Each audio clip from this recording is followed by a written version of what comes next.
Nuestras y nuestros estudiantes de la Facultad de Geografía, bienvenidos a esta interesante charla que vamos a tener el día de hoy. Doy la bienvenida a la ingeniera Edith, quien es directora de la Oficina de Conocimiento Abierto. Y bueno, pues decir a ustedes que esta conferencia nos las va a brindar el doctor Víctor Hugo Rodríguez Martínez, quien es un especialista, experto en este tipo de temas que el día de hoy toca compartir ante nuestra comunidad de alumnos, docentes e investigadores de la Facultad de Geografía. Quiero dar las gracias al doctor Campos Alanís también por todo el apoyo que brinda siempre también a la Facultad de Geografía para precisamente que exista este tipo de eventos que ayudan mucho al quehacer de nuestra Facultad de Geografía. Gracias, doctor. Igualmente gracias a nuestros compañeros profesores, doctores, maestros, maestras que están por acá, doctoras, bienvenidos, bienvenidas a este evento. Y a nombre de nuestra directora, la maestra Lidia Alejandra González Becerril, quien manda a ustedes un afectuoso saludo y desea que esta charla, primero que todo, pues sea de alto valor para quienes están como asistentes y que sea también el principio de una relación que podamos tener más adelante en temas de aplicar también, ¿por qué no?, el conocimiento geográfico para los temas de gobernanza, ¿no?, y de datos que apoyan procesos de toma de decisiones basadas en evidencia. Bienvenido, doctor, bienvenida, maestra, a esta su casa, la Facultad de Geografía, y bienvenidos y bienvenidas a todas y todos ustedes. Muchas gracias por estar aquí y pues cedo la palabra a la ingeniera. Muchas gracias, maestro. Muchas gracias también al doctor Alanís por el apoyo para llevar a cabo esta actividad. Y bueno, pues nos ubicamos de este lado. Yo también, pues doy la bienvenida al doctor Víctor, quien es nuestro ponente en este segundo día de actividades. Ya me confundí de silla. Gracias. Seguramente, o eso esperamos, esta semana la Oficina de Conocimiento Abierto está llevando actividades en un evento internacional que se llama Semana de Acceso Abierto. Se celebra la tercera semana del mes de octubre y es un evento que se realiza a nivel mundial, no solamente en nuestra universidad. ¿Qué es lo que buscamos con este evento? Lo que buscamos es acercar a la comunidad universitaria temas de reflexión en la importancia que tiene el acceso al conocimiento. El acceso al conocimiento que el modelo de acceso abierto nos brinda de manera gratuita. Hoy, bases de datos con el orgullo de nuestra universidad institucionales tienen presencia de talla internacional como lo es Redalic.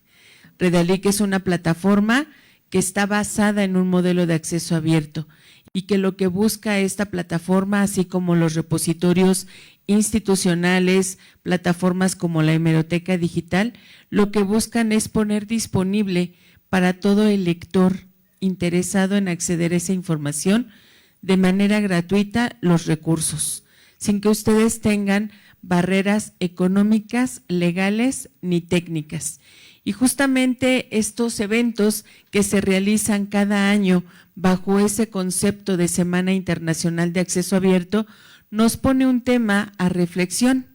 A nivel internacional, el tema que estamos abordando es la comunidad frente a la comercialización. Y si nos ponemos a analizar un poco el tema, ¿qué es lo que busca la Semana de Acceso Abierto? Es que hagamos reflexión.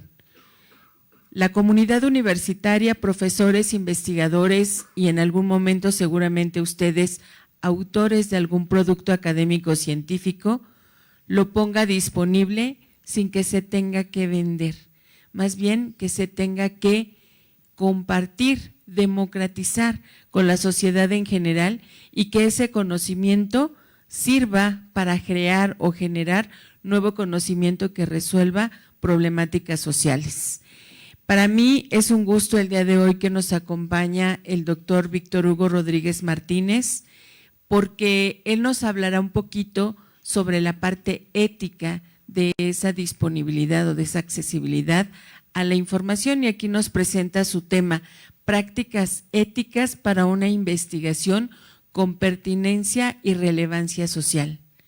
¿Por qué? Porque es importante justamente que ustedes o que la sociedad en general nos beneficiemos también de esa parte científica. Yo voy a presentar al doctor Víctor y le daremos paso para su plática. Muchas gracias por su asistencia. El doctor es doctor en sustentabilidad para el desarrollo, maestro en administración pública y gobierno, politólogo. Actualmente realiza una estancia de investigación postdoctoral financiada por el Consejo Nacional de Humanidades, Ciencia y Tecnología, CONACYT, en el Centro de Investigación en Ciencias Sociales y Humanidades de esta universidad. Ha publicado diversos artículos en revistas indexadas, así como capítulos de libros. Actualmente es profesor en la Universidad Internacional de La Rioja, España. Ha dirigido 21 trabajos finales de grado en España y algunos de ellos obteniendo calificación de sobresaliente. Ponente en diversos congresos, foros y seminarios en México y el extranjero. Participa en diversas redes de investigación como la Red Iberoamericana en Ética Pública, RIEP, la Red Internacional de Investigación sobre Sustentabilidad y Complejidad, entre otras.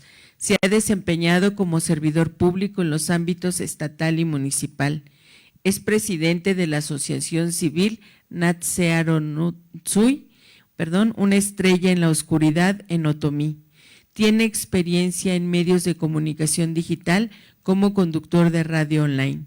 Sus principales líneas de investigación son ética pública y buen gobierno, ciudadanía y democracia y conflictos socioambientales.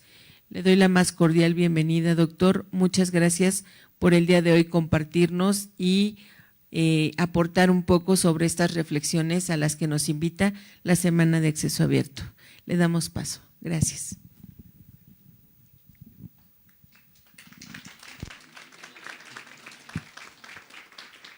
Como dijera algún político, aquí no aplauden. No. Toco madera. Hola, queridas y queridos estudiantes, buen día. Es un gusto verlos, es un gusto ver, sí, claro que sí, es un gusto ver tantas caras jóvenes porque nos revitalizan a los que nos dedicamos a temas de investigación y de docencia. Siempre ver un rostro joven alienta nuestra labor y nos motiva a hacer nuestra labor con mayor profesionalismo, con mayor eficiencia, pero sobre todo, con mayor emoción.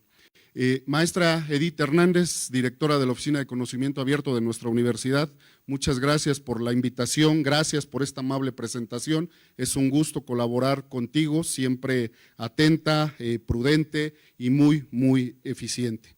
De verdad que esta experiencia de compartir actividades laborales contigo ha sido sumamente grata y enriquecedora. Maestro, muchas gracias por el recibimiento, gracias por la anfitrionía. Por favor, hazle saber a nuestra directora que es un gusto siempre estar presentes en esta Facultad de Geografía, quienes en todo momento abren sus puertas para la discusión, para la reflexión y para que nuestros estudiantes puedan tener acceso a este tipo de eventos tan importantes. Muchas gracias. Y bueno, pues sobre todo a ustedes, insisto, queridas y queridos estudiantes, profesores, me dio gusto ver algunas caras conocidas. Doctora Clarita, mucho gusto verte, encontrarte por acá. Martina, gracias por acompañarme, gracias por venir, y a todas y todos ustedes. Y bien, pues miren, vamos a comenzar en el marco de esta semana del acceso abierto, cuyo propósito, como ya lo dijo la maestra Edith, es justamente reflexionar sobre el cómo y a través de qué medios estamos hoy en día difundiendo el conocimiento. Cómo se hace llegar a la comunidad, no solo a la comunidad universitaria, a la comunidad en general, cómo le estamos haciendo llegar la labor que realizamos los que decimos que hacemos ciencia. Y digo decimos porque en unos momentos vamos a platicar sobre algunas condiciones necesarias para que de verdad se pueda hablar de ciencia pertinente y relevante. El tema que les presento el día de hoy, como ya lo anunció la maestra Edith, pero se los repito, se denomina prácticas éticas para una investigación con pertinencia y relevancia social. Ojo, y desde aquí me voy a adelantar un poquito a mis conclusiones, dice investigación con pertinencia y relevancia, porque da el caso que hay algunas personalidades, grandes personalidades, no lo dudo, que dicen que hacen investigación de frontera, pero que casi no le llega a nadie, casi nadie conoce. Y ese es uno de los asuntos que vamos a discutir hoy en día, ¿vale? Entonces, les presento el contenido que vamos a abordar de manera muy breve, muy concisa. Espero ser bastante concreto y claro. Vamos a hablar de cómo se produce ese conocimiento y qué tiene que ver la ética. Y aquí les hago un anuncio que quizá les parezca muy poco ortodoxo. Hoy les vengo a hablar de un tema que durante mucho tiempo fue visto como el patito feo, como una cuestión secundaria o accesoria. No se le prestaba de pronto tanta importancia, no era parte de la agenda investigativa de las personas que se dedicaban a la academia, a la ciencia. Pensaban que no era algo relevante, que se podía prescindir de ello hasta que, ¿qué creen? Hace algunos años comenzamos a darnos cuenta que nuestras prácticas no eran del todo éticas, que nuestras prácticas no estaban cumpliendo con algunos estándares internacionales y que estaban surgiendo cada vez más acciones que ponían en entredicho cómo se realizaba esa investigación. Hoy en día, con los medios tecnológicos de los que tenemos al alcance, nos pudimos dar cuenta que no todo lo que hacíamos en esta universidad o en algunas otras era ético. Yo no sé si ustedes sepan, pero hace algunos años, en alguna revisión de los trabajos de esta universidad, un gran número salió con altos índices de plagio o de similitud en el mejor de los casos. Es decir, no éramos originales, no nos estábamos conduciendo de manera adecuada. Por eso les digo, este tema del que les vengo a hablar, de pronto a muchos les parecía pues poco interesante y poco relevante, hasta que obtuvimos esos datos y nos dimos cuenta que varios de nuestros científicos pues no eran todo lo que decían, o que se prestaban a malas prácticas, por desconocimiento, por ignorancia de algunos temas y en algunos casos sí hay que decirlo con todo el dolo posible, ¿vale? Entonces, pues vamos a hablar justamente sobre qué son las prácticas éticas.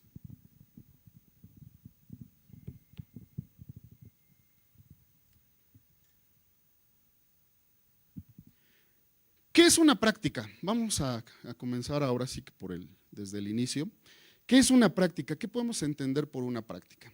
Bueno, pues como ustedes pueden leer ahí en las pantallas, una práctica consiste en realizar una actividad, ejercitar de forma constante alguna habilidad, alguna tarea o algún arte. Es decir, es poner en acción o poner en marcha un deseo o una idea. Es pues el aprendizaje de un conocimiento mediante la experiencia. Por eso hablamos tanto del verbo practicar.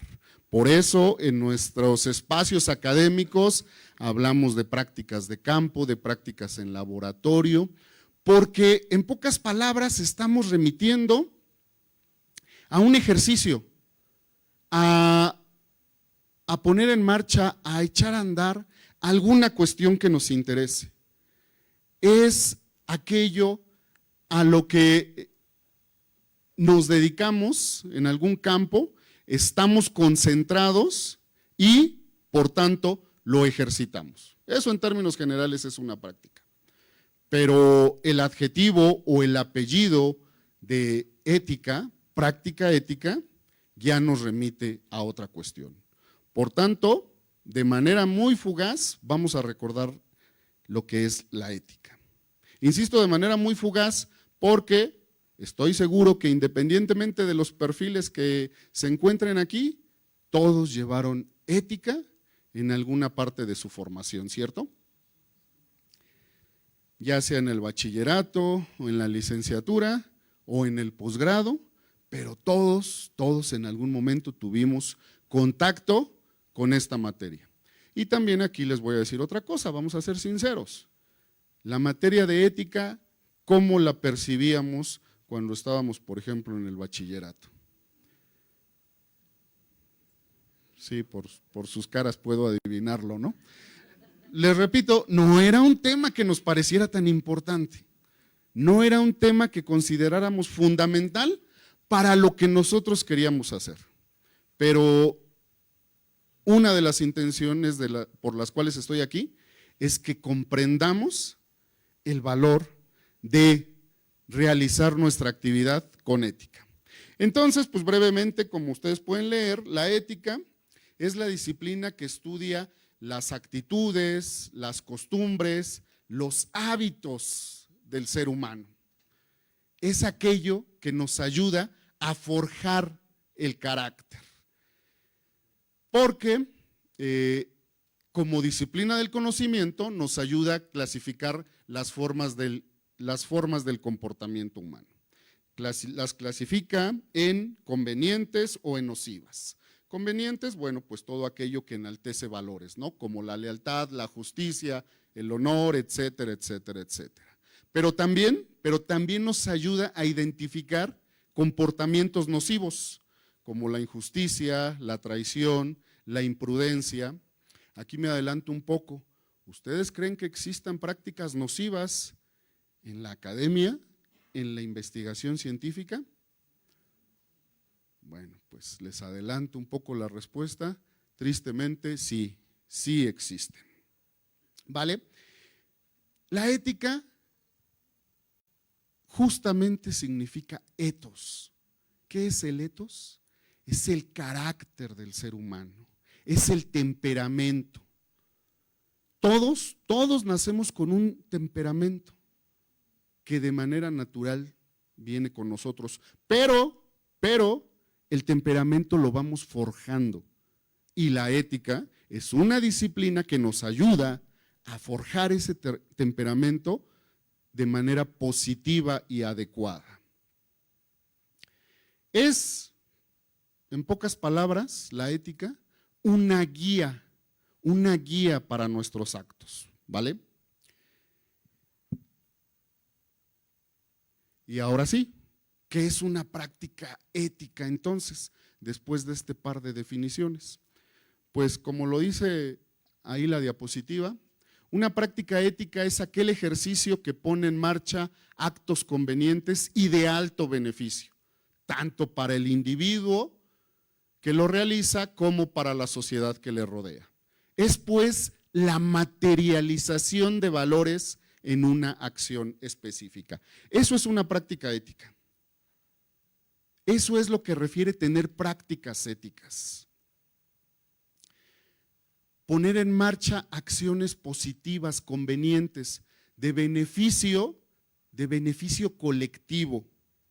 Pero para realizar prácticas éticas, porque sí les anuncio, ya dejamos la parte conceptual, que esta no es una charla o una invitación para que se porten bien solo porque sí, o para que generen prácticas éticas de manera espontánea. Esta plática trata de incidir en su reflexión, en su deliberación interna, de que realizar prácticas éticas en la investigación, en las tesis que ustedes están haciendo, tesis de licenciatura, de maestría, de doctorado, en los trabajos escolares que realizan, en su programa investigativo para los profesores, para los académicos, las prácticas éticas son redituables.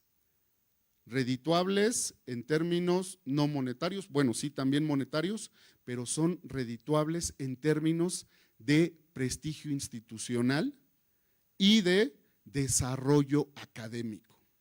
No es una mera invitación a, por favor, ya no realicemos malas prácticas en la investigación. No, es una invitación más bien a la deliberación interna de por qué es importante que toquemos estos temas y sobre todo llevarlos a cabo.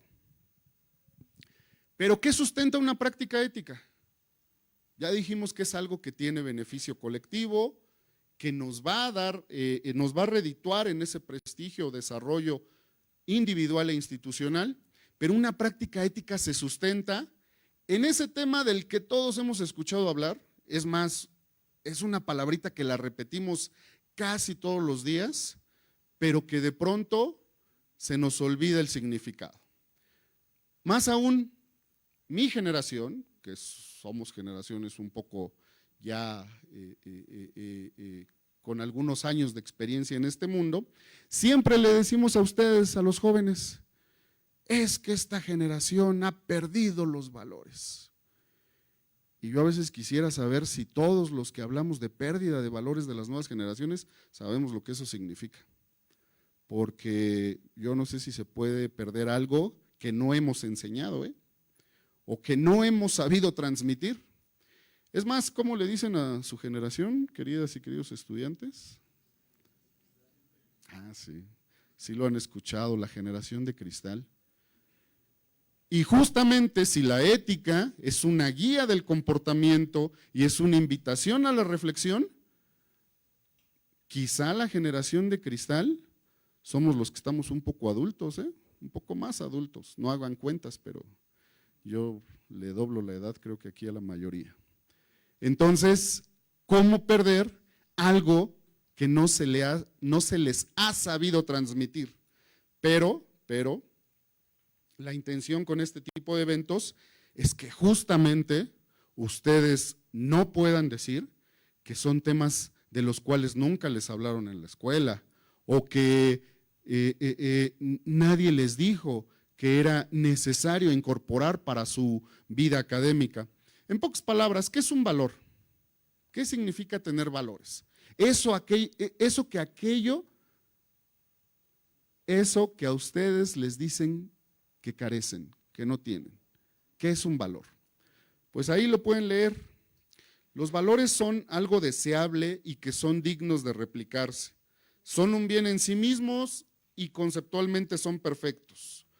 Nos proporcionan los parámetros para determinar qué actitudes son apropiadas y se genera un conjunto de creencias sobre lo que es justo, sobre lo que es correcto y sobre lo que es útil, tanto para el individuo como para la sociedad.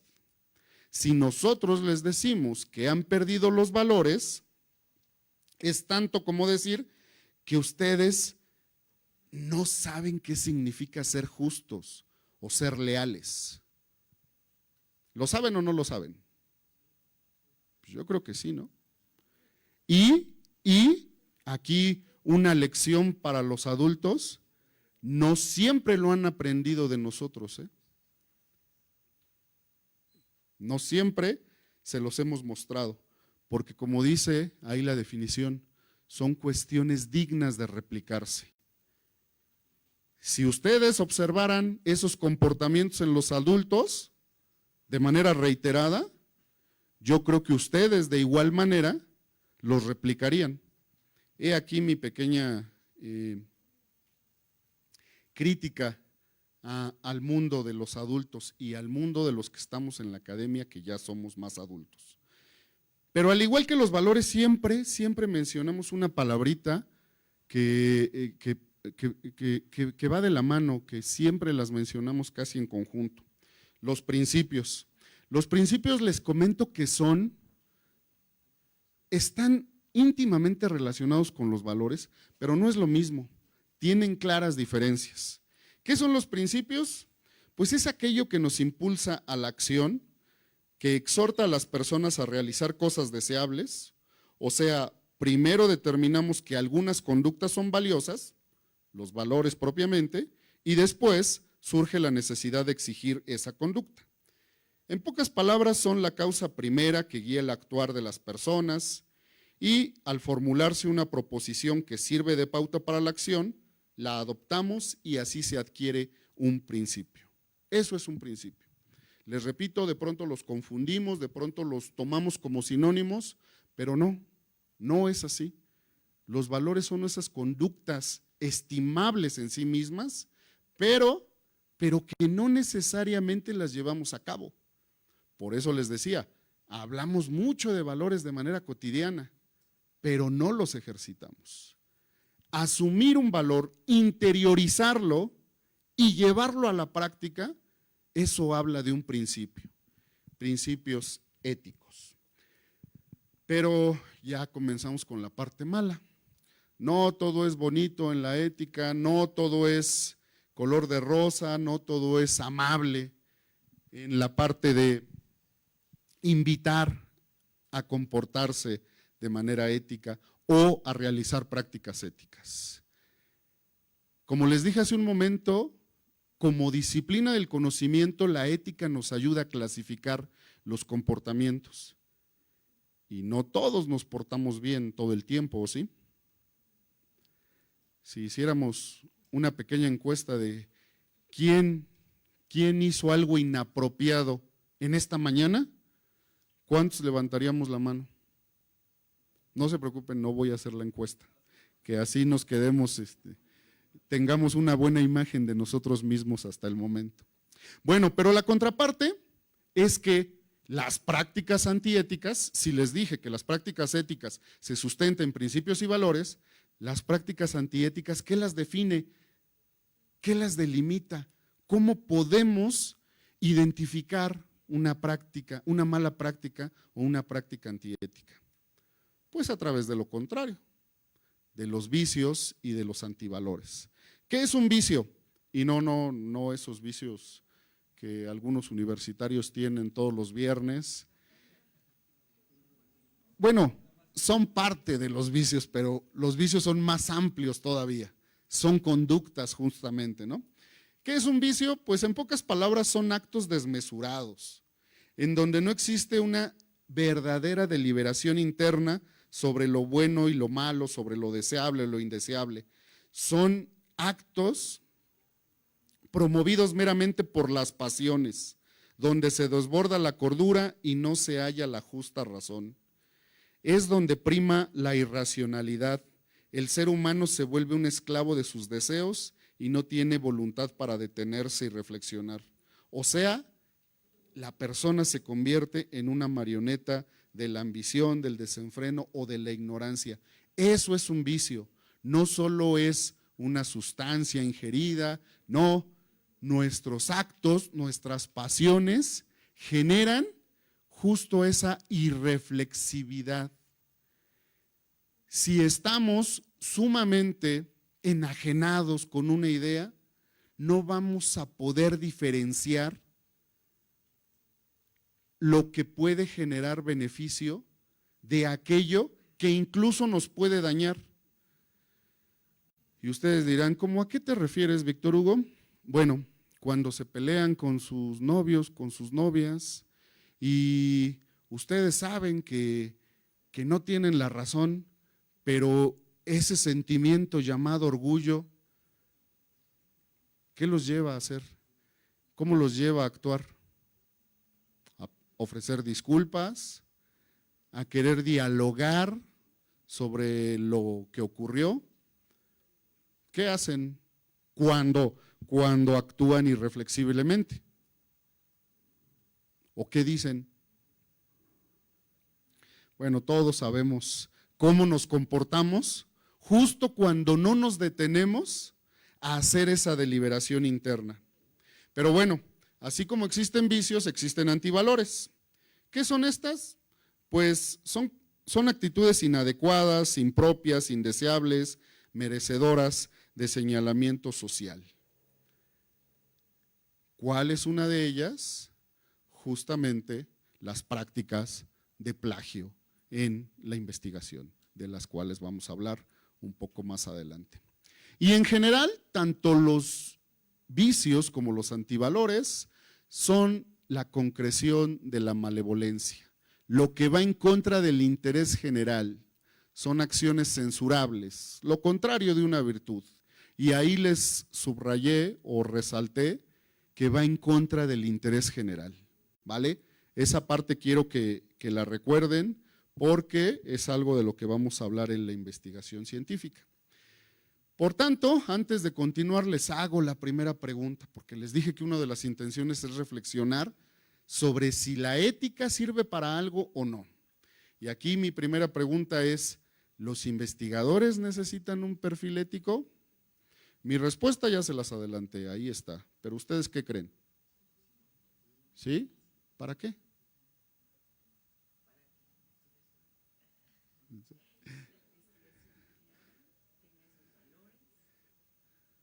Muy bien, maestra Edith. Ustedes dirán, pues no sabemos, tú nos lo vas a decir, ¿no? Sí, pero la invitación es a que reflexionemos juntos. Los investigadores necesitan un perfil ético porque el trabajo que realizan lo están haciendo en una institución pública y además responde a problemas sociales. A ver, los que están haciendo su tesis o una investigación en este momento, ¿qué es lo primero que ponen en su protocolo o en el planteamiento? Es para resolver un problema. Y adornamos nuestro protocolo diciendo que es el más grave problema que existe en el mundo o en el universo, queremos decir, ¿no? Y queremos justificar nuestra investigación y ahí sí le ponemos una serie de argumentos que somos los más grandes expertos en definir problemas, ¿no? Pero, para resolver ese tipo de problemas, necesitamos una serie de prácticas deseables, de valores. Todo ese rollo que les aventé hace un ratito, que sí, les soy honesto, a mí también de pronto me parecía aburrido, pero sirve para algo. Porque además de la capacidad técnica que tengan sobre sus áreas de estudio, necesitan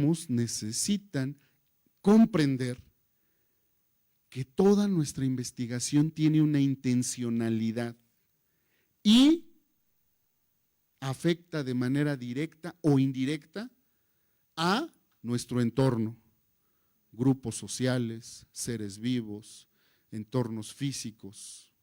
Y eso implica que debemos de tener cuidado y reflexión sobre aquello que hacemos.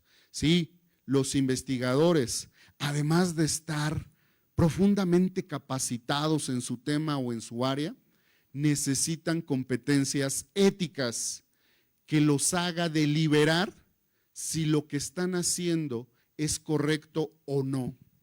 Por ello, les hago mi segunda pregunta. Los investigadores están muy apegados al conocimiento, a la lectura, al conocimiento de experiencias sobre ciertos temas. Eso de suyo es algo positivo, ¿no? ¿O quién podría decir que conocer sobre un tema, estudiarlo, analizarlo, conocerlo, podría ser algo negativo? Pues nadie, pero ¿existirán prácticas antiéticas o poco éticas en la investigación? Pues sí, como ustedes pueden ver ahí mi respuesta, sí. Efectivamente, y de muy distintas maneras. No solamente las prácticas poco éticas tienen que ver con plagiar una información o con tergiversar una información. Tiene que ver con distintos asuntos que vamos a ir viendo. Pero bueno, pasemos al siguiente punto. Ya ahora sí su campo, su área, su materia, en lo que ustedes están desarrollando en este momento. La investigación científica. ¿Cuáles son las intenciones de la investigación científica? Para ponernos de acuerdo, primero vamos a establecer algunas premisas de inicio que me parecen fundamentales. ¿Qué es? ¿Por qué le decimos investigación científica? ¿Qué es lo que le da cientificidad a esa investigación? Porque estarán de acuerdo conmigo que la investigación científica no es la única que existe, ¿o sí? Hay múltiples tipos de investigación. Y no me refiero cuando andan stalkeando a… No. O sea, hay otros tipos de investigación, ¿vale? Pero ¿qué le da ese carácter de científico a la labor que realizamos aquí en la universidad? Pues ni más ni menos que la metodología. Por ello, para los que estén iniciando sus talleres de investigación o sus talleres de desarrollo de proyectos y que digan, porque a la metodología le pasa algo muy similar que a la ética, incluso hasta hay un meme, ¿no? Dicen que, ¿qué es la hora de la metodología? Sí, díganlo, ¿sí, han visto el meme? No creo que no, sí, efectivamente, la hora libre es la siesta del día, ¿no? Es el almuerzo. Claro, a todos nos divierte el meme hasta que tenemos revisión de nuestro trabajo, ¿no? Sí, ahí el meme ya no es tan divertido. Pero a la metodología le pasa algo muy similar que a la ética. Ay, pues es clase muerta, ¿no? Insisto, hasta que nos enfrentamos a varios problemas, ya ahí ya no es tan divertido el meme, ¿no? La metodología es lo que justamente le da ese carácter de cientificidad a la investigación. Eso es lo que distingue nuestra labor dentro de una universidad, dentro de un centro de investigación. No, la metodología no es un hobby, no es, o sea, si quiero o no. Si nos decimos investigadores científicos, es porque podemos justamente aplicar ese proceso creativo o innovador para la consecución lógica y flexible de etapas dirigidas a conocer parte de una realidad o realidades, lo que comúnmente conocemos como nuestro interés investigativo. Si alguien de ustedes está pensando que puede desarrollar su investigación, su tema de tesis sin acercarse a la metodología, en 2 diapositivas van a ver la respuesta a eso que están pensando. El carácter científico se presenta porque hacemos un trabajo formal y procedimental que tiene coherencia lógica. Es decir, en la ambigüedad se esconde la ignorancia. Si no somos capaces de explicitar nuestro diseño metodológico y los pasos que vamos a seguir para llegar a ciertos resultados, no podemos llamarnos científicos. Si no podemos explicar el por qué y el para qué de nuestra investigación, no podemos decir que estamos haciendo trabajo científico. 2 metodólogos nos comparten una definición justo de metodología y ellos dicen que la metodología es percibida como la manera de pensar la realidad y estudiarla. Y aquí les hago una aclaración. Los que nos dedicamos formalmente a la academia, a la investigación, justo tenemos una manera de pensar la realidad, de vincularnos con esa realidad o realidades. Y es distinta a como lo hacen otros sectores de la población. No digo que sea la mejor ni la única, por supuesto, pero sí es una manera muy especial de percibir la realidad o las realidades. Por eso están aquí, ¿no? Porque les interesa la perspectiva científica.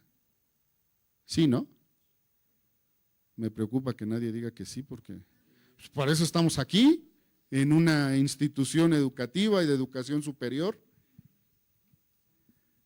¿Vale? Bueno, ese proceso creativo e innovador, que es la metodología, lo que conocemos como nuestro diseño investigativo, eso significa que controlamos las etapas de nuestra investigación. Y aquí, ahora sí ya entra todo lo que les dije al principio. ese control de las etapas, esa definición de lo que nosotros queremos lograr, tiene que estar impregnado por prácticas éticas. No podemos hacer un diseño investigativo que implique cuestiones nocivas para un grupo social, para un ser vivo o para un entorno biofísico. Y aquí alguien me dirá, pero si muchos lo hicieron. Pues sí, por eso estamos hablando de ello, porque justo muchas personas lo hicieron durante tanto tiempo, insisto, hasta que nos dimos cuenta que no era lo más adecuado y que no se podía continuar por ese camino. En ese diseño metodológico, todo lo que ustedes incluyan en su protocolo, todas las etapas que vayan a desarrollar para realizar una investigación, en cada una de esas etapas tiene que haber una deliberación ética sobre aquello que está aportando valor y aquello que puede ser contraproducente o nocivo para algún grupo social, para algún ser vivo o para algún entorno. Es un imperativo que quienes se dedican formalmente a la investigación científica incorporen controles éticos a sus investigaciones. Y al ser científico y al ser un diseño controlado, por ningún motivo puede ser azaroso. Hay condiciones que escaparán de nuestro control, por supuesto. Sería muy ingenuo pensar en esa palabra de control como aquello que está en nuestras manos siempre. No es así, las investigaciones no se realizan de esa forma. Por más que se realicen en un laboratorio, hay variables que escapan de nuestro control, pero que escapen de nuestro control no quiere decir que sean azarosas, no quiere decir que, bueno, pues esto me encontré y pues ni modo, así me salió. No, en cada una de estas etapas, procesos valorativos deben de estar presentes para deliberar su conveniencia o su inconveniencia. Y sí, yo sé que de pronto no a todos nos gusta escuchar esto, porque puede ir en contra de nuestros intereses investigativos o de nuestros intereses académicos, pero la realidad es esa. La realidad es que hoy hay estándares que solicitan de manera imperativa se cumplan con protocolos éticos. Y si dijimos que la metodología es justo esa forma de pensar la realidad y estudiarla, eso abarca nuestra perspectiva epistemológica. ¿Desde dónde analizamos y pensamos esa realidad? Es lo que en gran parte guía nuestros posibles resultados. Y a la pregunta que les dije hace un rato, si ustedes podían hacer una investigación sin metodología, pues ahí está la respuesta. ¿No? No se puede. Porque ya les dije que justamente esa es lo que le da carácter de científico. No podemos prescindir de la metodología. Y si la metodología es esa sistematización de información y esa consecución lógica de etapas, pues en ella tiene que estar impregnadas las prácticas éticas. Eso que de pronto nos suena a discurso, pues a sermón, pues ¿qué creen? Es sumamente necesario. Y bueno, la tercera pregunta. ¿Para qué hacemos investigación científica? ¿Para qué quieren desarrollar una investigación o por qué se acercaron a la labor académico-investigativa? ¿Para qué hacemos investigación científica? Con esas características que ya les comenté. ¿Para qué realizamos investigación? ¿Qué buscan ustedes? prestigio social, tener un título, estatus, salir de la ignorancia. Bueno, justo todas las respuestas son válidas, pero también seamos honestos. Hay respuestas que pues tienen un mayor valor colectivo. ¿Sí? Estatus social, pues es legítimo. Muchos quieren decir que son investigadores, porque por tradición familiar o por lo que sea, pues les viene bien, les agrada, es algo legítimo, pero les dije que las prácticas éticas son aquellas que aportan valor colectivo, generar conocimiento, salir de la ignorancia nosotros mismos y ayudar a las personas a salir de cierta ignorancia. Bueno, pues hacemos investigación científica para producir conocimiento justamente, pero un tipo de conocimiento. Aquí no se nos olvide que en la sociedad hay una diversidad de saberes. Durante mucho tiempo, el discurso de que el conocimiento científico estaba por encima de todas las formas de conocer la realidad, pues hizo que se minimizaran otros saberes, que incluso se invisibilizaran o que incluso se degradaran. Eso no es ético y no promueve una integración social. Pero bueno, en el ámbito en donde nosotros nos encontramos, en ese producir conocimiento científico, que es nuestro interés, que es nuestro deseo, que es lo que nos gusta, pues la condición necesaria es justamente la parte metodológica.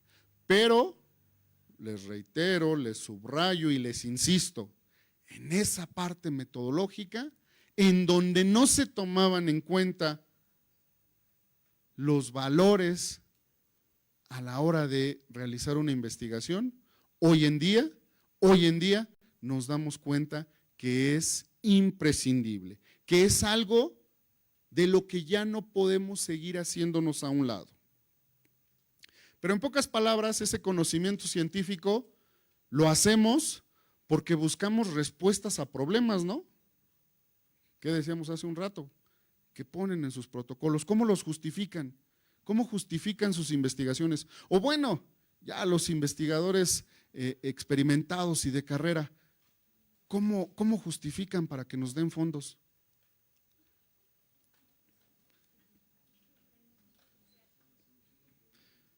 Solucionar problemas, beneficio social. Sí hacemos eso, ¿no? Nadie, bueno, no sé, ustedes díganme, pero yo no conozco ningún proyecto que busque fondos que diga, pues denme dinero porque a mí me interesa ese tema y porque yo estoy obsesionado con esa parte del conocimiento, ¿no? O en realidad no sirve para mucho, pero como es en lo que yo me especialicé, porfa, denme recursos. Pues no, todos nos volvemos sumamente acuciosos cuando justificamos nuestros proyectos de investigación y decimos que estamos buscando resolver problemas sociales. Pues ojalá ese sea verdaderamente una de las intenciones. Pero también respondemos preguntas, resolvemos dudas, resolvemos contradicciones. Ojo, como les dije hace un momento, el conocimiento científico no es el único ni el verdadero. Es una forma de conocer, explicar, comprender las realidades.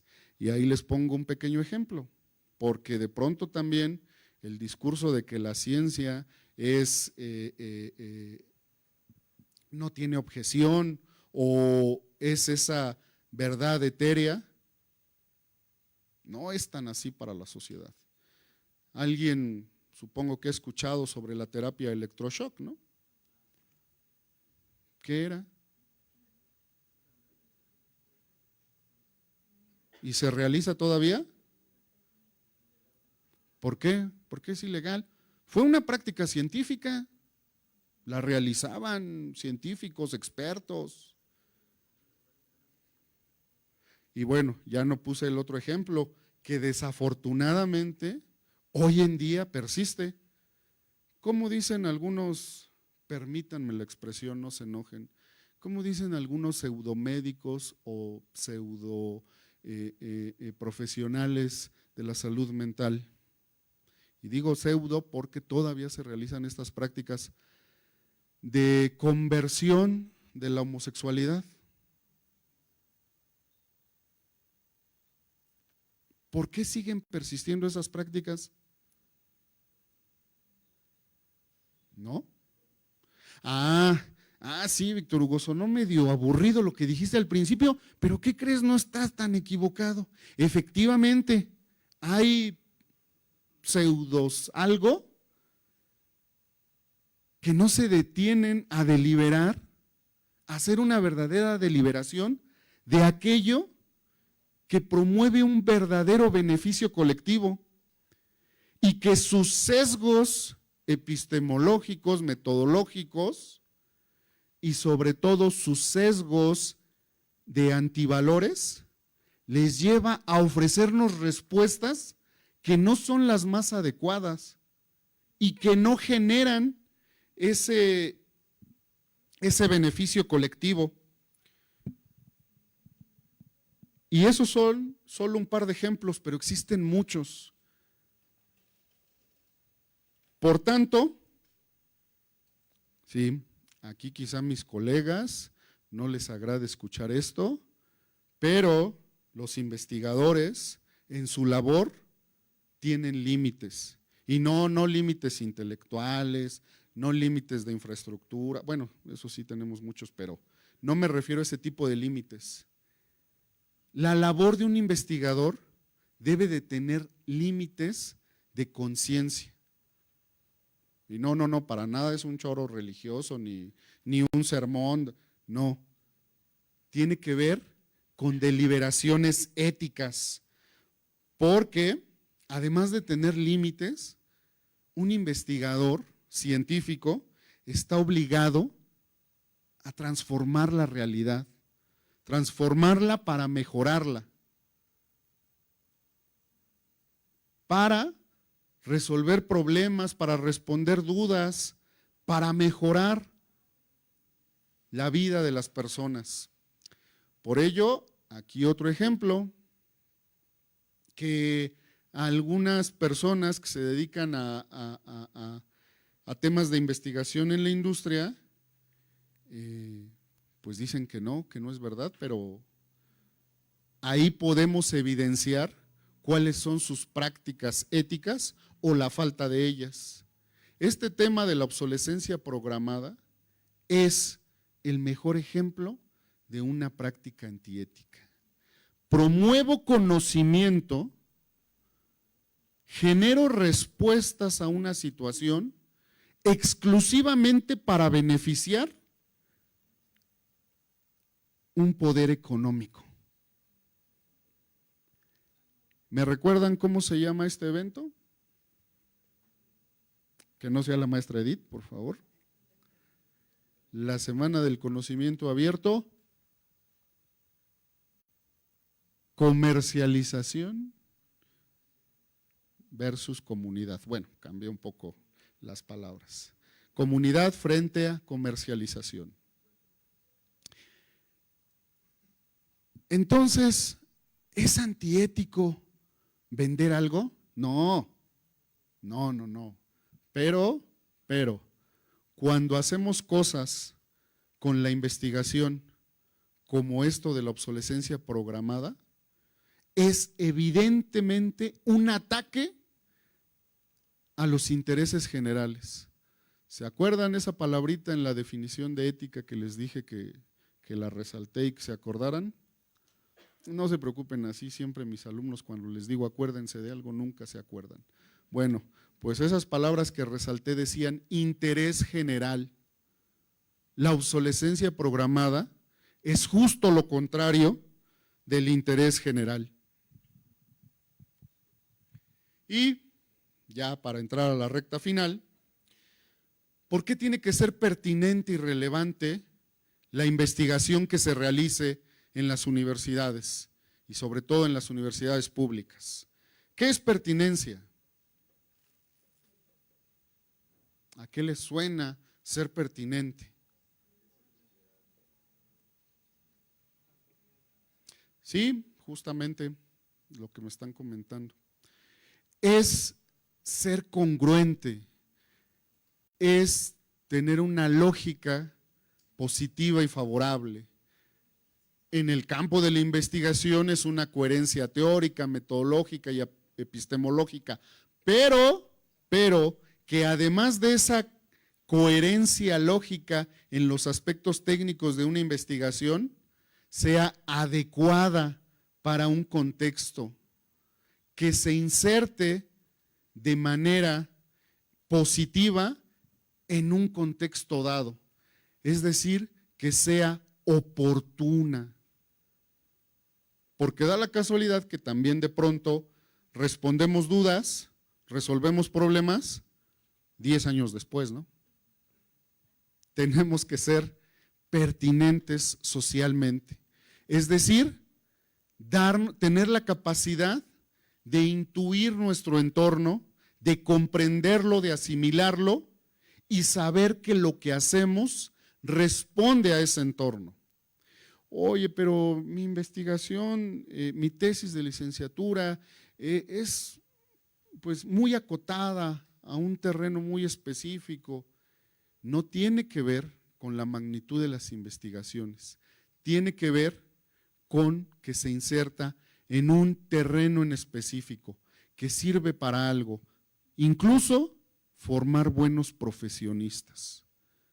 Porque de pronto cuando nos dicen, es que sus tesis tienen que resolver problemas sociales, sí, claro, eso es deseable, eso es una buena invitación, pero recuerden que uno de los motivos de que ustedes hagan tesis, tesinas, artículos de investigación, ¿saben cuál es uno de los propósitos? Y que impacta en el conjunto social, es que ustedes estén preparados, tengan herramientas para identificar un problema, delimitarlo, comprenderlo, estructurarlo, sistematizar cómo abordarlo y obtener resultados. Y de pronto en esos discursos que pretenden ser sumamente técnicos, no, es que si tu tesis no resuelve un problema social, no sirve. Debes de traerme, insisto, eso es deseable, pero una de las principales intenciones de sus investigaciones es que ustedes tengan habilidades que concluyan su proceso de formación con una serie de capacidades que les permita realizar investigaciones futuras, comprender sus realidades y les dote de herramientas para saber cómo afrontar ciertos problemas. Si además de eso ustedes aportan una solución a un problema social, pues estaría genial, ¿no? Pero no nada más tiene que ser una cuestión práctica, también tiene que apuntar a esas partes reflexivas y de generación de conocimiento y fortalecer la conciencia crítica. ¿Por qué? Porque también las investigaciones necesitan de relevancia. Ahí sí viene lo que muchos de sus profesores les piden. ¿Qué es relevante? ¿Qué significa que una investigación tenga relevancia?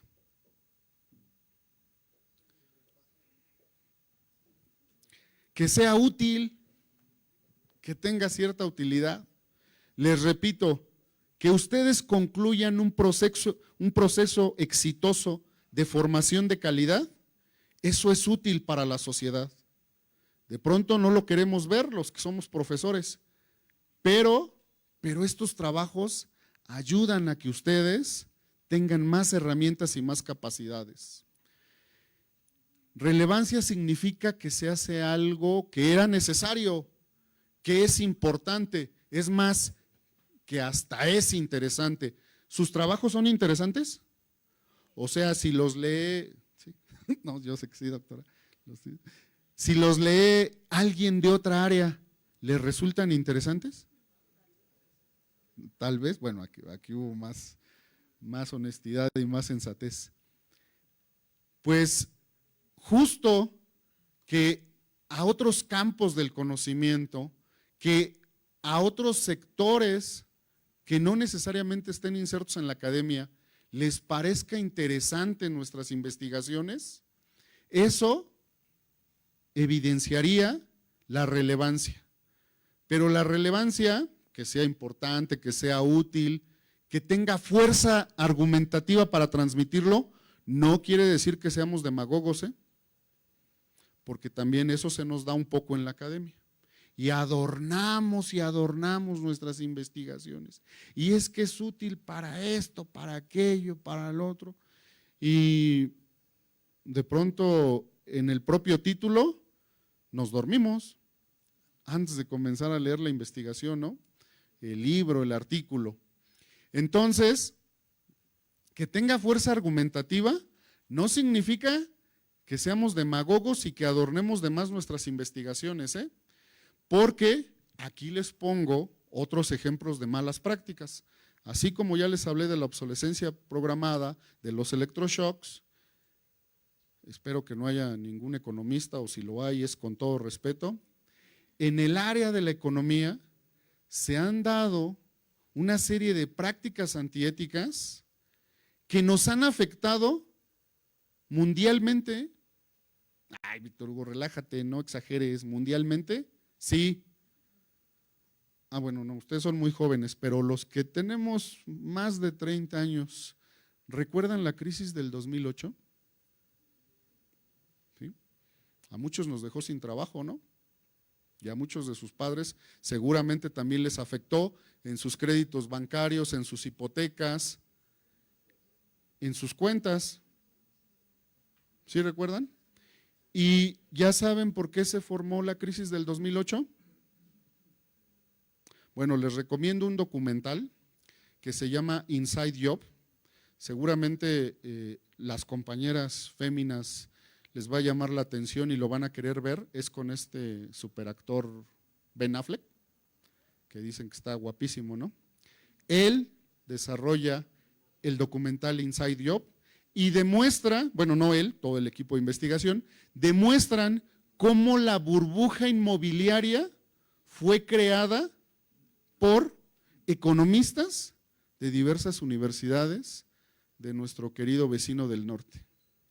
Bueno, no nada más de nuestro querido vecino del norte, también de otras partes del mundo, pero principalmente las casas de bolsa de Estados Unidos, sus economistas, promovieron esa burbuja inflacionaria que nos llevó a todos a pasar muy malos ratos. Y estos personajes, incluso alguno de ellos hasta ganó un premio Nobel, o sea, vean hasta dónde llega la demagogia y hasta dónde llegan las prácticas antiéticas, ganó un premio Nobel y después se retractó de aquello con lo que había ganado el premio Nobel. ¿Cómo puede ser posible? Bueno, el propio, para los que son economistas, Joseph Stiglitz, ya en los últimos años de su vida, ya dice que siempre lo del libre mercado no es la mejor opción, pues que devuelva el dinero del Nobel y todo lo que ganó, ¿no? ¿Por qué? Porque en sus investigaciones, en todo ese proceso metodológico, no está contemplado que cada etapa tenga criterios éticos y de buenas prácticas. Por ello es tan importante que consideremos que lo que hacemos tenga impacto social, pero impacto positivo, porque ellos tuvieron un gran impacto social, pero para perjudicar a grandes sectores. Por tanto, ¿de quién es el conocimiento? Que ustedes generan, que sus profesores generan, ¿de quién es ese conocimiento? de la universidad. Y los profesores están diciendo, no, es mío, no. Bueno, aquí no me voy a meter tan a detalle porque lo van a ver en la siguiente ponencia, que es de un muy buen amigo mío, de un filósofo extraordinario que estuvo con nosotros, pero que ya que seguramente nos estará siguiendo, el doctor Jaime Rodríguez Alba. Pero para establecer a quién le pertenece el conocimiento, existen marcos normativos en la universidad. Y eso lo establece cada institución. Evidentemente tenemos un marco normativo general, pero las instituciones establecen esos acuerdos en los que se define o se debe definir a quién le pertenece el conocimiento. ¿Y qué creen? Este es uno de los puntos en donde más complicaciones existen. Un profesor que recibe un sueldo de esta universidad y realiza una investigación, ¿le pertenece o le pertenece a la universidad? Y es un debate que sigue vivo, ¿eh? Los proyectos,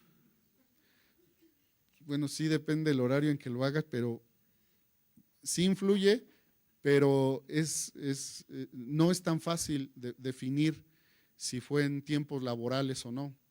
Digo, ustedes saben que había funcionarios de esta universidad que trabajaban aquí de tiempo completo y que trabajaban en otros lugares de tiempo completo y decían que era justo que se les pagara doble, ¿no?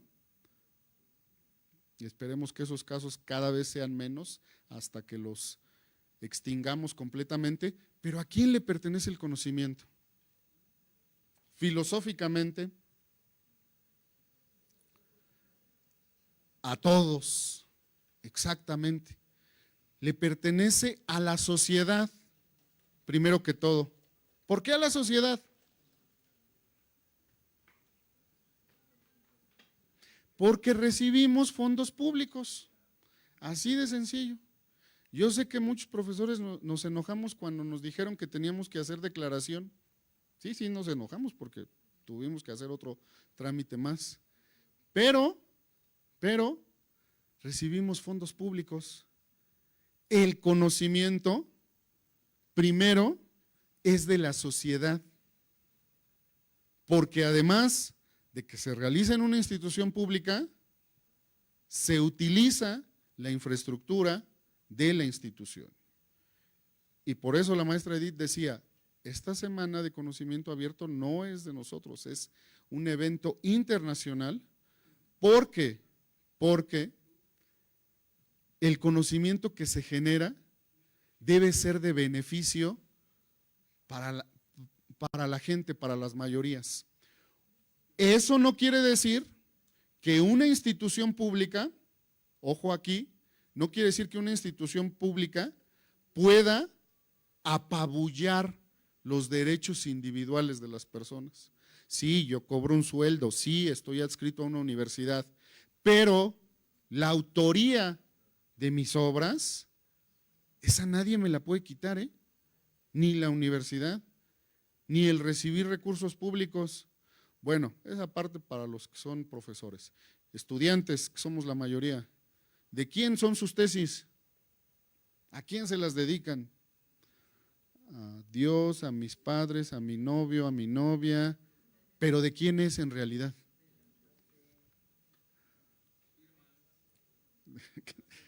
De mi tutor, ¿no? De mi director, que ya la publicó, ¿no? A mi nombre, a su nombre.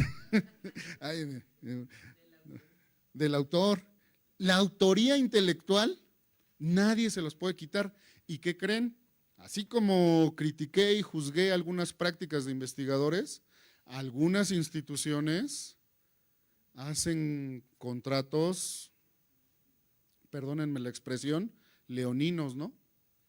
En donde justamente vulneran los derechos individuales y se apropian incluso hasta de la autoría. Eso no es viable, ¿eh?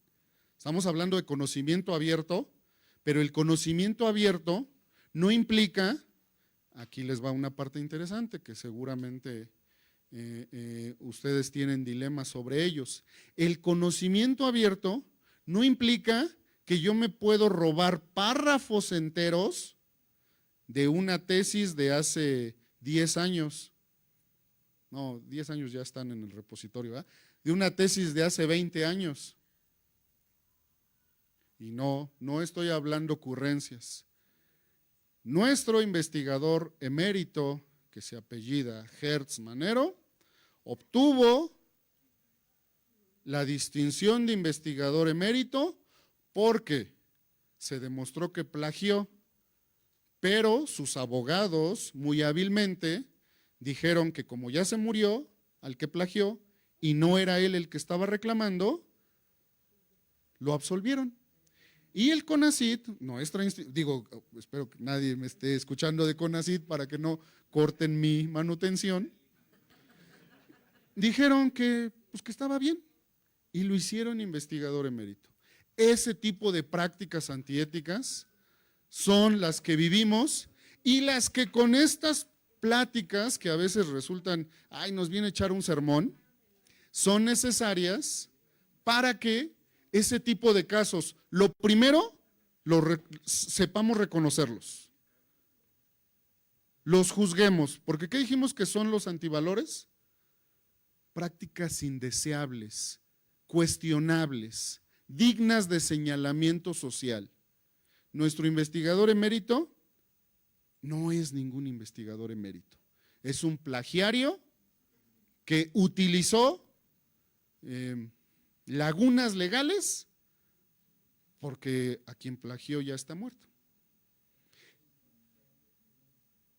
Bueno, es un plagiario emérito, exactamente. Ese título sí se lo deberíamos de dar.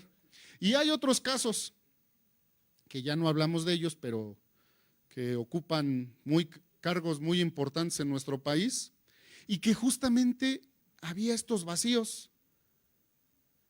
Les repito, y en esto sí quiero ser muy claro, conocimiento abierto no significa que me voy a apropiar del trabajo de mi compañero o de mi compañera, No significa que mi director de tesis me pregunte, bueno, pero tú ya no ocupas esto, ¿verdad? ¿Tú ya no lo necesitas? No. Conocimiento abierto implica los medios que tenemos para socializar el conocimiento, para difundir ese conocimiento y que llegue cada vez a más espacios. Pero no implica apabullar la autoría intelectual de un trabajo. Por ello, los que trabajamos en algunas universidades extranjeras nos insisten y nos dotan de todas las herramientas para que tengamos claro que podemos utilizar cualquier conocimiento que se haya generado en el mundo, siempre y cuando tengamos prácticas adecuadas para dar el crédito a los autores, ¿vale? Así que si ustedes estaban pensando, no, bueno, si el conocimiento es para beneficio social, yo lo necesito para acabar mi tesis, no va por ahí, no va por ahí. La autoría intelectual no puede vulnerarse, ni siquiera por una institución. Por eso les dije, también hay instituciones que tienen malas prácticas. Si nuestra institución tiene malas prácticas, hay que identificarlas y transformarlas. El autoplagio también es una práctica antiética, No, pero ¿cómo? Si yo lo escribí. Por eso les preguntaba, ¿de quién son sus tesis? Aparte de dedicárselas a sus amores, a sus conquistas, ¿de quién son sus tesis? Es conocimiento para la sociedad, pero la autoría les corresponde a ustedes. Pero el hecho de que sea de ustedes no quiere decir, porque eso implica fraude, que vayan a una revista o a un medio y publiquen literalmente un trabajo que ya hicieron haciéndolo pasar por inédito. El autoplagio es una práctica antiética, Oye, pero yo lo hice, yo lo desarrollé, a mí me costó recuerdo cuánto sufrí haciéndolo. Sí, pero en caso de utilizar esa información, tienen que dejarlo claro, explicitarlo. Por eso les decía en esas etapas de la parte metodológica, que son cuestiones que controlamos, lo que está dentro de nuestro control, claro. Y una de esas cuestiones es que yo sé si esa información ya la utilicé para otro proyecto. ¿Se puede utilizar? Claro, con las debidas referencias metodológicas, ¿vale? Y la cuarta pregunta, ahora sí. ¿Este conocimiento que ustedes generan, las enseñanzas que aquí están adquiriendo, ¿se puede comercializar? ¿O ya, como ya dijimos que es social y comunitario, sería antiético comercializarlo? Claro que se puede. En el sistema de economía mixta en el que vivimos, por supuesto que se puede, y es más, se debe en algunos casos obtener alguna retribución material por esos trabajos. Pero, siempre y cuando respetemos la normatividad, apliquemos criterios éticos y tengamos por encima de todo la posibilidad de comercializar ese conocimiento. ¿Y por qué digo tengamos la posibilidad? Porque de pronto hacemos proyectos conjuntos y solo uno, el que conoció a cierta empresa, a cierta universidad, a cierta institución de financiación, lo lleva él solito, ¿no? Aunque fue un proyecto en equipo. En ese sentido, hay normatividades muy claras, que a lo mejor no nos gustan, pero hay normatividades muy claras. Y les repito, siempre con principios éticos. Comercializar vacunas a costos que solo un pequeño sector de la población puede pagar, ¿es ético? Pero fue su trabajo, fue su esfuerzo. No, pero no es ético, ¿no? Creo que todos comprendemos por qué, no me voy a regresar a la primera diapositiva. Todos entendemos por qué eso no sería una práctica ética. Y bueno, para concluir, y ojalá tengamos un pequeño intercambio, sin ética no se puede hablar de un buen investigador. En esta universidad tenemos un comité de investigación científica que tiene más de 5 años y que, ¿qué creen? Que no logra todavía impactar la labor académico-investigativa. ¿Por qué? Eso nos dice una cosa, a los investigadores no nos interesa todavía el tema. Si recuerdan, yo inicié mi charla, ahí sí dándoles un sermón, que la ética era un asunto que de pronto pensamos que es aburrido o que a nosotros, no, a mí no, esa parte no. Yo con que sepa hacer muy bien mi proceso técnico, con eso ya es suficiente. Pues no, hay consideraciones que les impactan a su labor docente e investigativa, les guste o no. Y por ello es que en el mundo se está organizando diversos centros, diversas instituciones de carácter multinacional para establecer criterios que impacten a la comunidad científica global. Insisto, sin ética no se puede hablar de un buen investigador. Ojalá nuestro comité de ética en la investigación científica ya tome la relevancia que debe en nuestra universidad. Y más que un órgano deliberativo, también sea un órgano sancionador. El día que de verdad nos apliquen una sanción por plagiar media tesis, por plagiar medio libro, por quitarle su investigación a mi alumno, ese día vamos a reflexionar sobre que sí era importante la ética. La investigación tiene límites, ¿sí? No pueden hacer todo lo que se les antoje. No, pero es que el conocimiento no debe tener barreras. La mente humana tiene posibilidades infinitas. Claro, en la parte intelectual, pero en la parte material, la investigación tiene límites. ¿Y en dónde están esos límites? En la deliberación ética. Esos deben ser nuestros límites. Los atajos casi siempre son caminos cortos al desastre. Pues, si nada más tomé una pequeña parte de ese libro, vean lo que puede suceder 30 años después.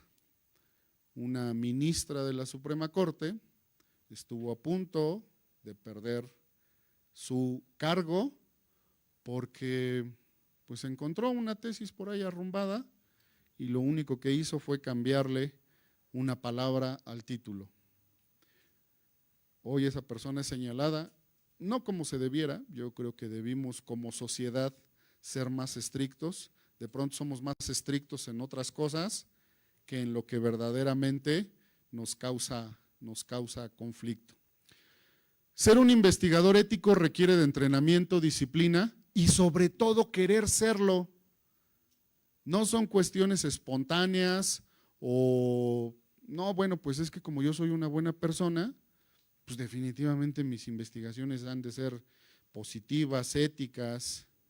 No, se requiere, así como les dije, que cada etapa del proceso investigativo hay que incorporar prácticas éticas, se requiere identificarlas, conocerlas y querer de verdad cambiar nuestra forma de hacer investigación. Por último, la ciencia, que es lo que emana de este tipo de instituciones, está al servicio de la vida. La economía es una partecita de las relaciones sociales que tenemos. Si la ciencia está al servicio de la economía, si la ciencia existe únicamente para comercializarla, como humanidad, como sociedad, como universidad, algo estaremos haciendo mal. Muchas gracias.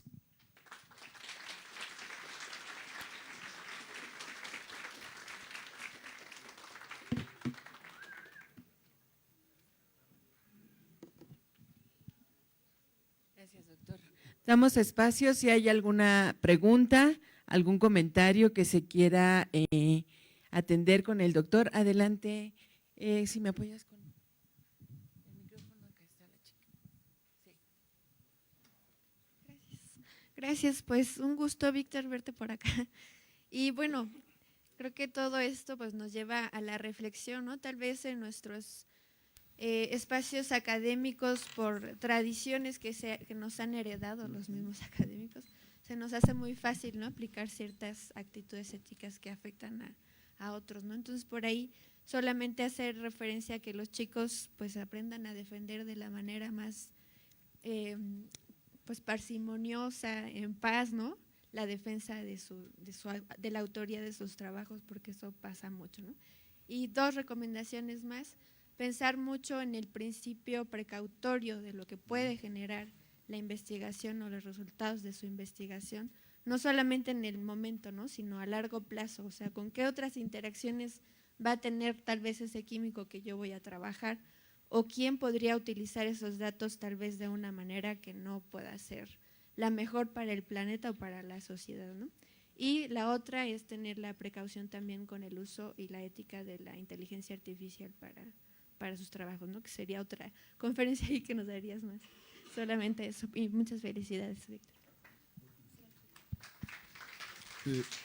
Muchas gracias, doctora Clarita, no, pues el gusto es mío verte.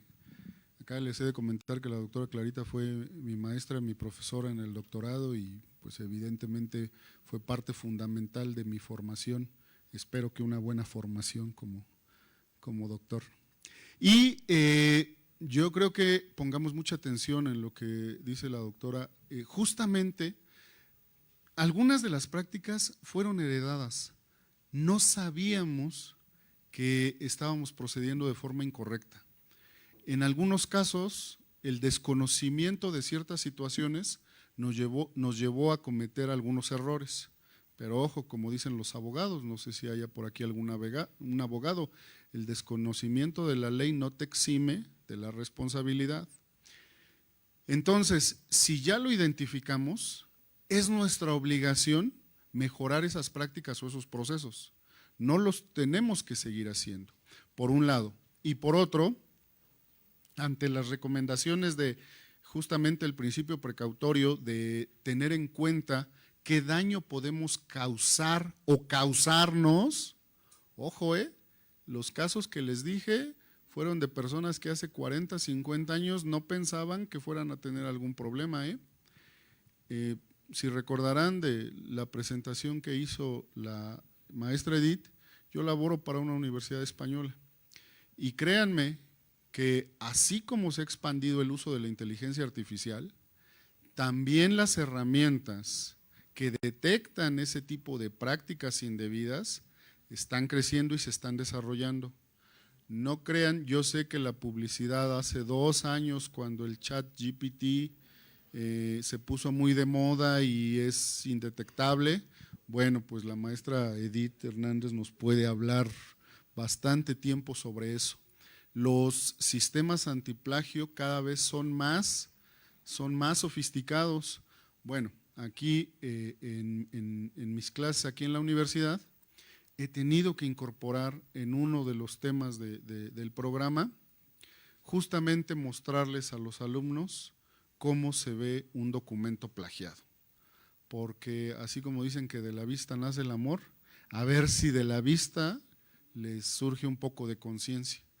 Y mis alumnos se quedan sorprendidos de cómo la herramienta que a mí me proporcionan en otra universidad, cómo detecta frases, párrafos, incluso aunque se le hayan cambiado algunas letras o algunas palabras, cómo inmediatamente detecta la coincidencia con trabajos en cualquier parte del mundo. Entonces, yo creo que hagamos caso, hagamos mucho énfasis en lo que dice la doctora Clarita y de verdad tengamos como principio precautorio intuir qué daño podemos hacerle a un autor o qué daño podemos hacernos incluso nosotros, ¿vale? Muchas gracias, doctor. Sí, justamente esa también es una invitación en la reflexión, ¿no? El conocimiento abierto también vulnera el tema de la integridad académica, pero justo las herramientas te van apoyando y esto ha ido evolucionando y va siendo la suma. Por ahí hay otra participación, doctor. Ahorita que comentaba esta parte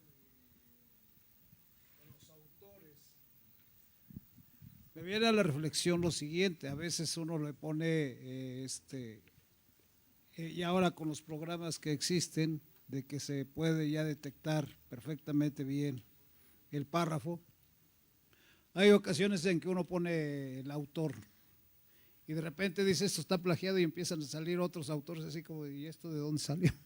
Y es ahí donde queda la duda, porque dice, si está retomado y de repente sale que de una revista, de otra revista y salen como 3 o 4 revistas y se queda uno asombrado de que entonces el autor que uno retoma o sugiere al alumno también plagió eso, porque dice esto es de acá, de acá, de acá, y se queda uno pensando que no es auténtico el autor que uno está revisando. Eso también es algo que no está normado, porque si de alguna manera debería estar con esa fuente y en ese sentido ser único.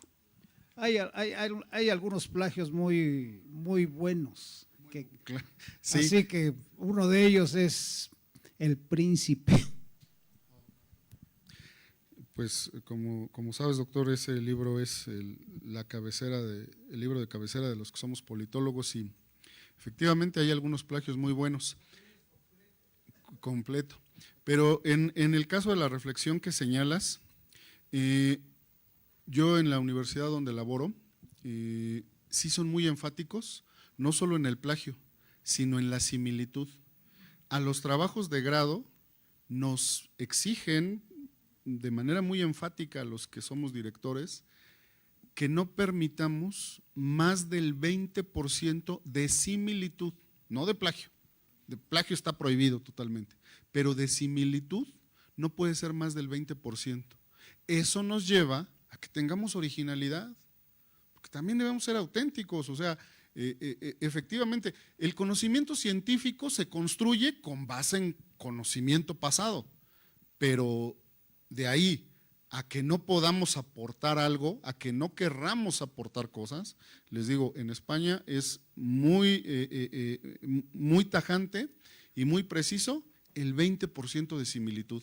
Y quizá nuestras instituciones debamos pensar en una estrategia similar, justo para que no solamente sea y este autor y citó al otro autor, sino también haya originalidad. Evidentemente, otro de los criterios para construir conocimiento científico, además de la metodología, es justamente que nos apoyemos en conocimiento científico, pero eso no quiere decir que nos la pasemos citando autores y que no tengamos un gramo de originalidad.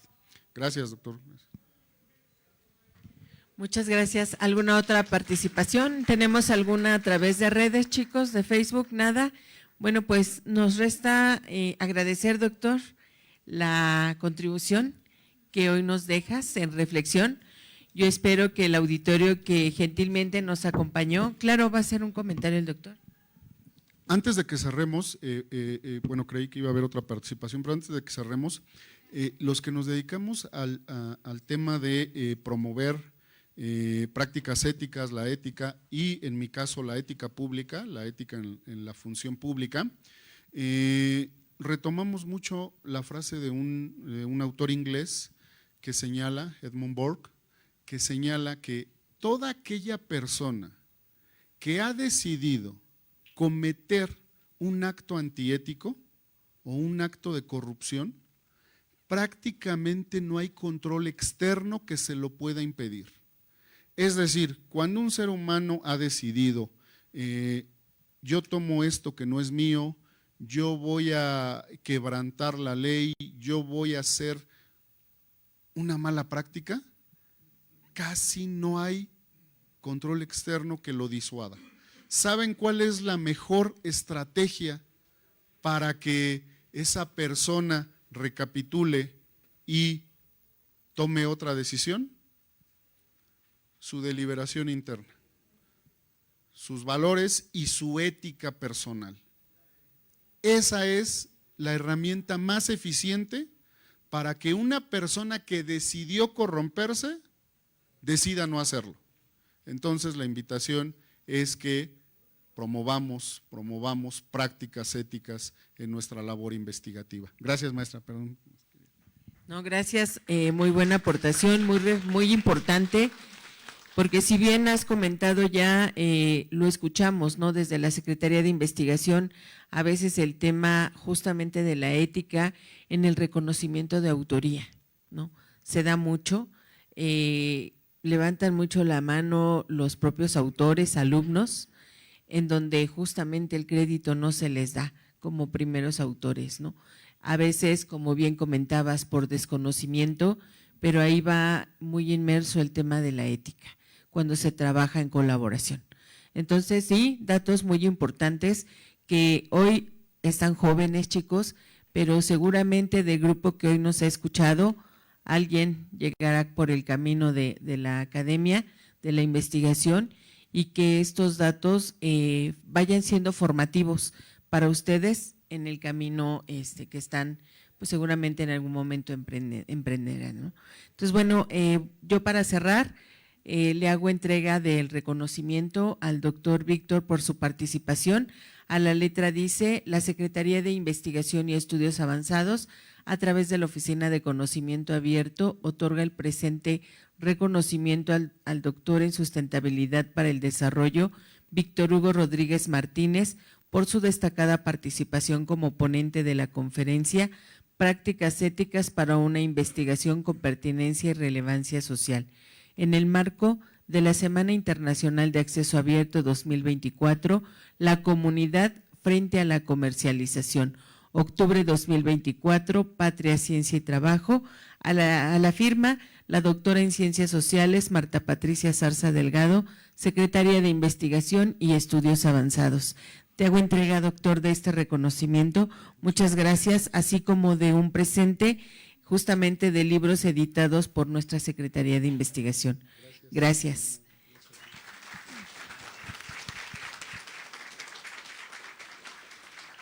Doctor, de igual manera, pues el agradecimiento de esta facultad por tu presencia y por esta magnífica intervención que has tenido con nuestros alumnos y alumnas de la Facultad de Geografía.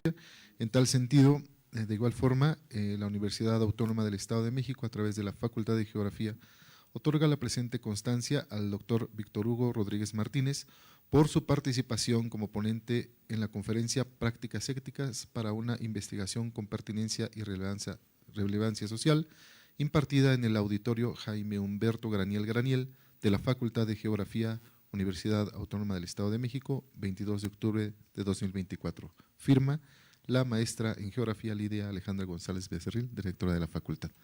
Muchísimas gracias.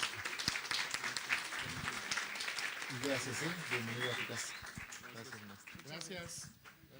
Gracias, chicos. Con esto cerramos la actividad. Los invitamos a que